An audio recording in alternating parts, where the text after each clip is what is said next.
Hey YouTube and social media world, it's your homegirl Miss KJnae coming back at you for another video. We're still working on a communication series, and today we're going to be discussing avoiding the conflict, avoiding the argument, being evasive, and how that is unhealthy and unproductive. But before we get started, I just want to let you know some of the things that are going on with me since I'm here, right? So, just a little brief public service announcement that I am now a notary for the state of California. So let me bless your docs. Let my signature, my John Hancock, bless your docs, Church documents, wedding ceremonies, legal documents, divorce, all those type of things, child support, just legal aid, power of attorney, trust and wills. Make sure you got your trust and wills notarized, figured out, all that type of stuff. Come to me. Holla at your girl. I'll take care of you. So, back to communication and evasion. Avoiding the conflict, avoiding the argument, avoiding the situation, avoiding the decision making. So, this is one of the biggest irritants, I would say. Things that just make you want to pull your hair out, make you want to throw in the towel, make you want to give up and not fool with a person anymore. Avoiding the conversation. People will ask questions, and this is not per se just one gender, men or women, but I will say this. Men do it quite often because men don't like to deal with being placed in the heat or being placed on the spot to have to make a decision or discuss something that they're uncomfortable with right away. So there's an approach that has to be taken when you're dealing with someone that likes to avoid conversation or avoid dealing with important issues. Some people need time to go and think about what you're asking them or what you're putting on the table, and then come back and deal with it when they get their thoughts together on what they want to say. The bad thing about that is if you take too much time and move on to the next situation or the next issue, it just starts piling up. Almost like the analogy I want to use is dirty laundry. I think this is a good analogy, right? And I'm not just talking about, modern day washing dirty laundry where you just put everything in the washer. I'm talking about real sorting out the colors, sorting out by material, sorting out by fabric, delicates, ties, shirts. Some people don't dry their shirts. Some people like to hang dry. Some people don't like to use the dryer. All of those different elements, even taking their clothes out the dryer and ironing them before you put them away. All of that is part of dealing with the dirty laundry before you put it away. And so with conversations and dealing with situations that are maybe intense, or you may messed up, or you may be putting your relationship on the line, your marriage on the line, most people don't want to deal with that because, oops, I got caught. Oops, it's going down. They're going to be mad. We're going to fuss. We're going to argue.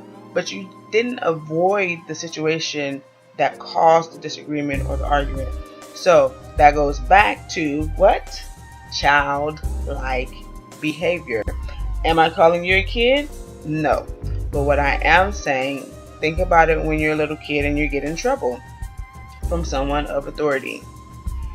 You try to think of everything to stop yourself from, one, getting in trouble or getting in the most trouble possible. You stop yourself from getting in the most trouble possible. So you try to manipulate, you try to curve, and you pay attention to detail what the person is saying so you can have what they say now, a clapback, which is a response, a witty response to curve the situation or curve the conversation and put it back in your control.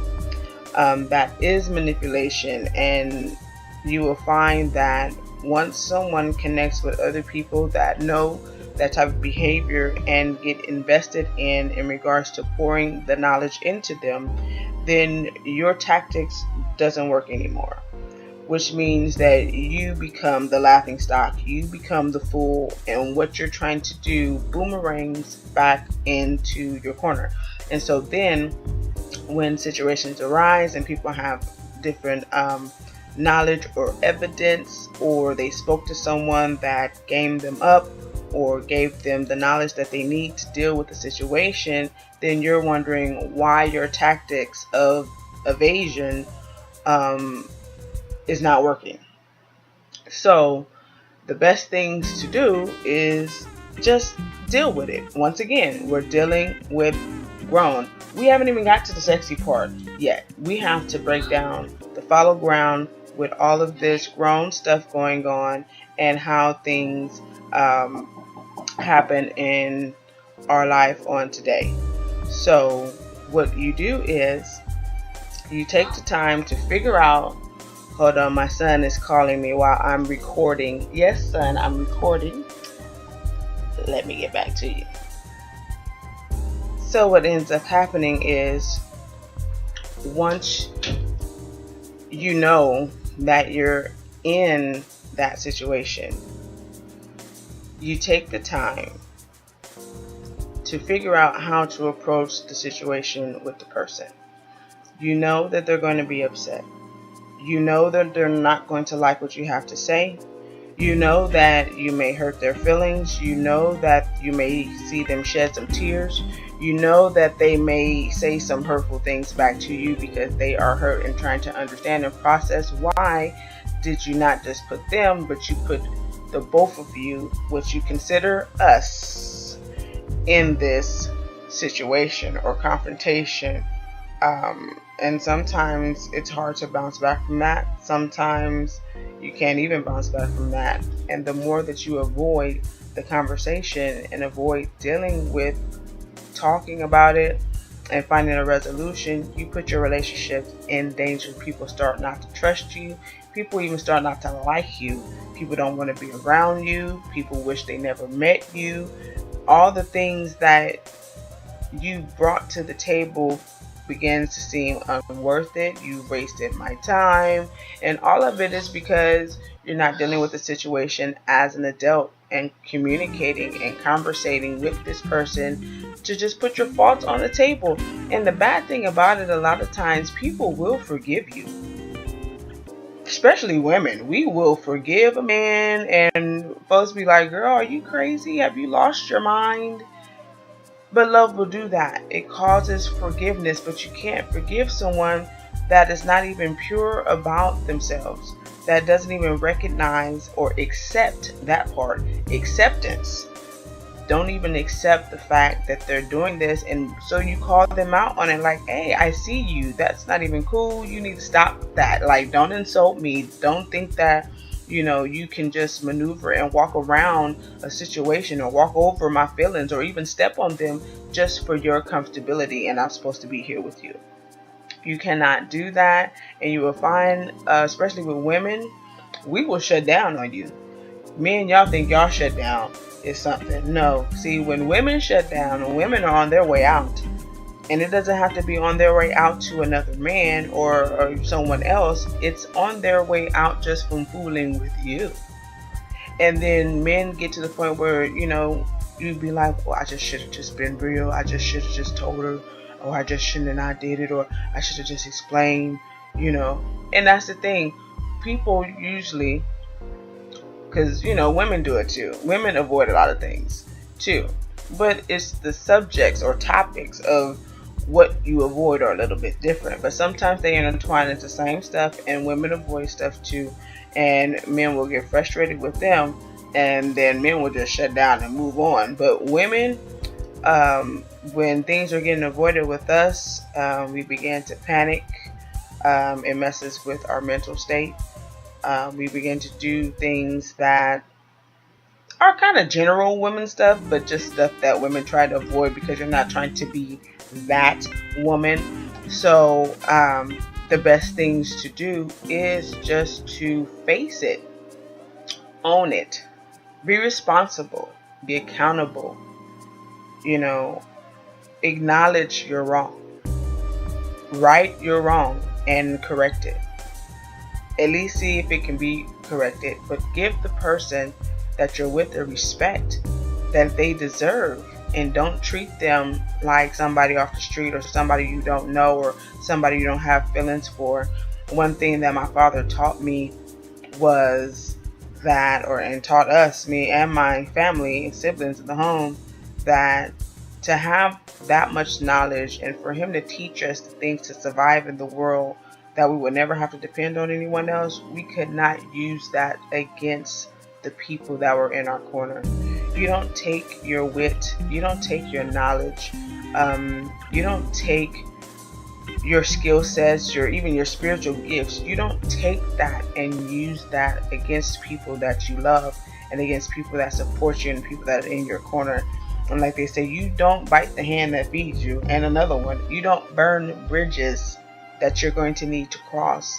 And when you do that with your spouse or your significant other, you're going to need them. And if it's real love, if they're not there, your life is going to fall apart. So why even keep playing a losing battle when this person is here in your presence, and while you have the time to fix the situation? Why not do everything possible to reconcile, forgive, talk, fight it out? With some folks, sex it out, whatever you need to do as a couple, to go to church, pray it out, do whatever you need to do, go to counseling, read a book, go to vacation, do some arts and crafts, do some things, that the dating things that you guys used to do when things were on the up and up. But you have to move past that point too, because if you go to just a subliminal happy time, that's not going to push you forward. You have to start making new memories. But you can't avoid what you've done. You can't avoid what you've done to make other things better for you only. Not for the situation with someone else, but for you only.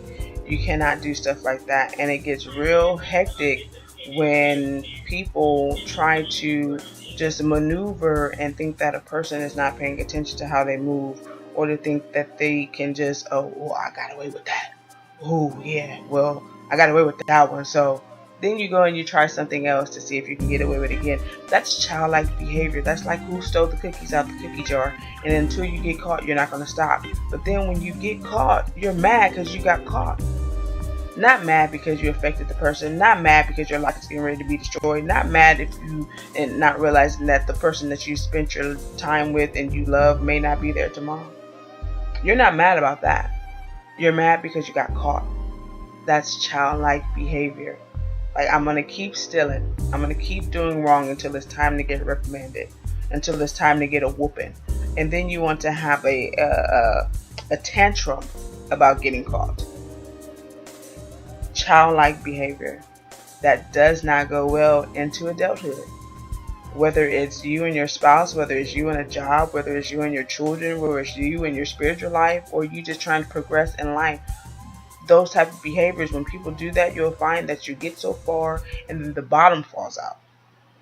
And then you have to start over. And so what you do is you attach to your source of livelihood, your spouse, your best friend, this person that's all in with you. You attach to them to reset.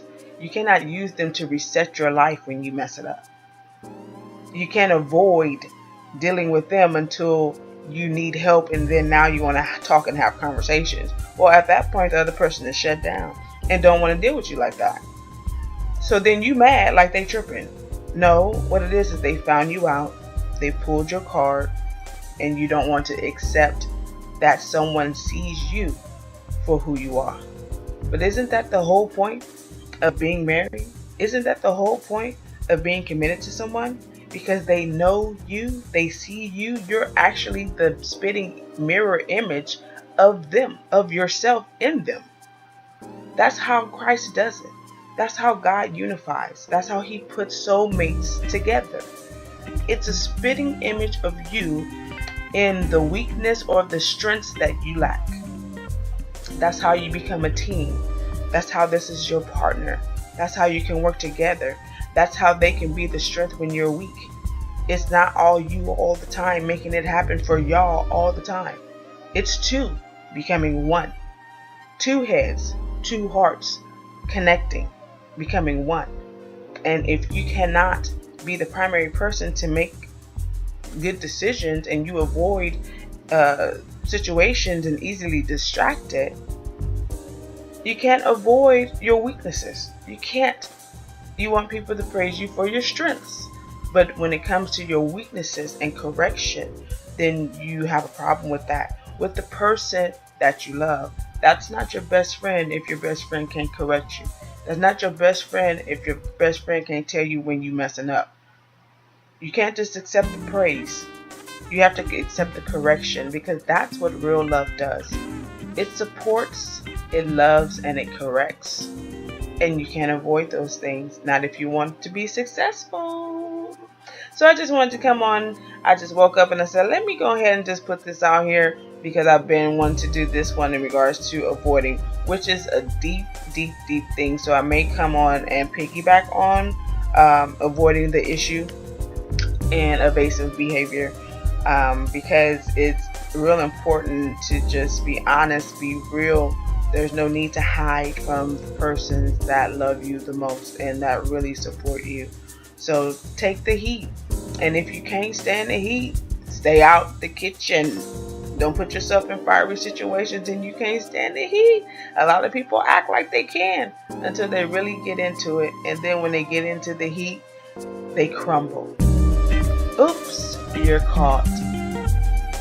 So it's your girl, Miss KJnae. Holla at me. Share this with a friend. Share my other videos. Let me know what you think. Feel free to comment. Subscribe to my channel. Yes. And you guys enjoy your day. It's July.